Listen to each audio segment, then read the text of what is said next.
का जो गैंग है उसको बर्स्ट किया गया है, पकड़ा गया है। इसमें टोटल 5 लोगों की गिरफ्तारी की गई है।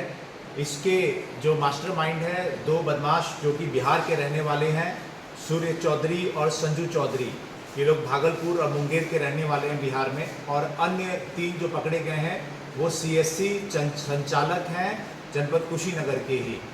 ये इनके पास से कैश बरामद हुआ है 1 लाख से ज़्यादा, 19 मोबाइल फ़ोन बरामद हुए हैं, लैपटॉप बरामद हुए हैं और कूट रचित आधार कार्ड, सिम कार्ड इत्यादि इनसे बरामद हुआ है। इनका जो मॉडस ऑपरेंडी है, कार्य करने का तरीका इस प्रकार था कि ये लोगों के मोबाइल फ़ोन हैं वो लोग चोरी कर लेते थे बाज़ार में, मंडी इत्यादि में जाके। और वहाँ पे जब मोबाइल चोरी करते थे उसके बाद अगर उसमें लॉक है तो वो सिम कोड निकाल के दूसरे मोबाइल में जो भी चोरी का होता था उसमें लगाते थे। सिम लगाने के बाद में उसमें वो फ़ोन पे डाउनलोड करते थे। फ़ोन पे डाउनलोड करने के बाद में वो लोग जो अकाउंट है वो सेलेक्ट करते थे और अलग अलग अकाउंट्स को, ऑप्शंस को सेलेक्ट करते थे। उसके बाद जिस अकाउंट पे ग्रीन टिक हो जाता था फिर वो अकाउंट से उसका सिम नंबर या जो मोबाइल नंबर है वो कनेक्टेड है, वो उनको अकाउंट मिल जाता था।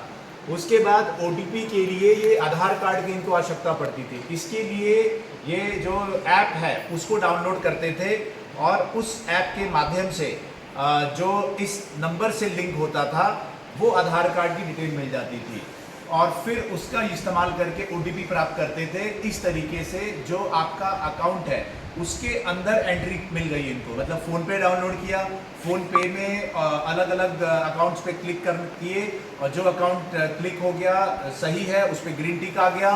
फिर उसके बाद आधार के लिए ऐप डाउनलोड कर लेते थे।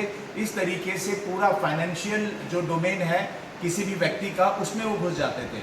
उसके बाद वो जो पैसा है, पैसा निकालने के लिए ये लोग ये इस्तेमाल करते थे कि सीएससी संचालक के पास जाते थे और ये कहते थे कि मैं आपको इस अकाउंट से पैसा ट्रांसफ़र करता हूँ, आप मुझे कैश दे दो। तो ऐसे 3 सीएससी संचालक हमने पकड़े हैं जो लोग इनसे अकाउंट ट्रांसफ़र में पैसा लेके कैश इनको देते थे विथ सम कमीशन। तो इस तरीके से इनका गैंग पूरा ऑपरेट कर रहा था।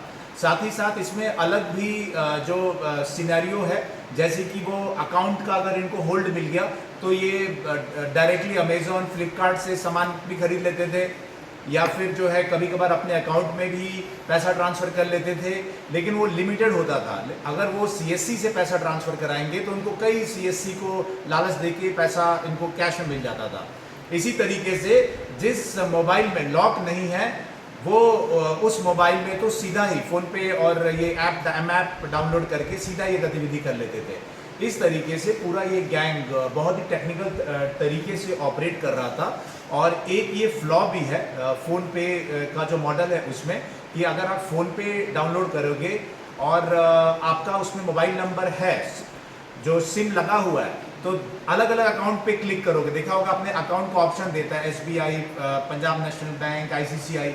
तो अगर आप क्लिक करते जाओगे तो जो अकाउंट इस नंबर से कनेक्टेड है वो ऑटोमेटिकली डिटेल के साथ में पॉपुलेट हो जाता है। तो ये सबसे बड़ी ये कमी भी है जिसको कि हम लोग आगे कम्युनिकेट भी कर रहे हैं। और ये एक अच्छा गैंग बस्ट किया है और हमारी साइबर सेल की टीम ने और थानों की टीम ने बहुत अच्छा काम इस पे किया है और इनको सराहनीय कार्य के लिए पुरस्कृत भी किया जा रहा है और इस गैंग पे फर्दर कार्रवाई करते हुए गैंगस्टर इत्यादि की भी कार्रवाई की जाए। इससे बचाव के लिए जनता से क्या अपील करें?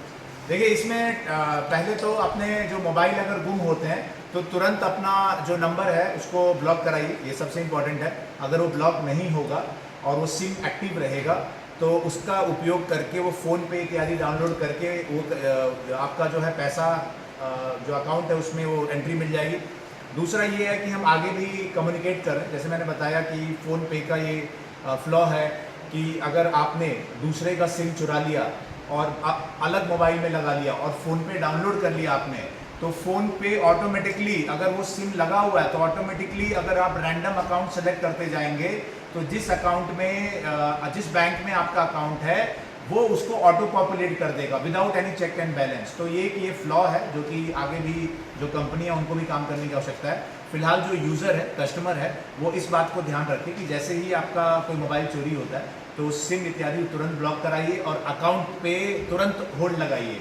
अकाउंट पे कम्युनिकेट करिए अपने बैंक को कि ऐसा ऐसा हुआ है। या फिर आपका जो नंबर, सबसे इंपॉर्टेंट, जो आपका मोबाइल नंबर अकाउंट से कनेक्टेड है उसको चेंज कराइए, नया नंबर लीजिए या बैंक को कम्युनिकेट करिए कि हमारा नंबर चोरी हो गया है और हमारे नंबर से जो लिंकिंग है उसको रोकिए अभी। तो ये कदम आप उठा सकते हैं और इस पे टेक्निकल फ्लॉ है, उस पर भी काम करने की आवश्यकता है फ़ोन पे और बाकी कंपनीज को।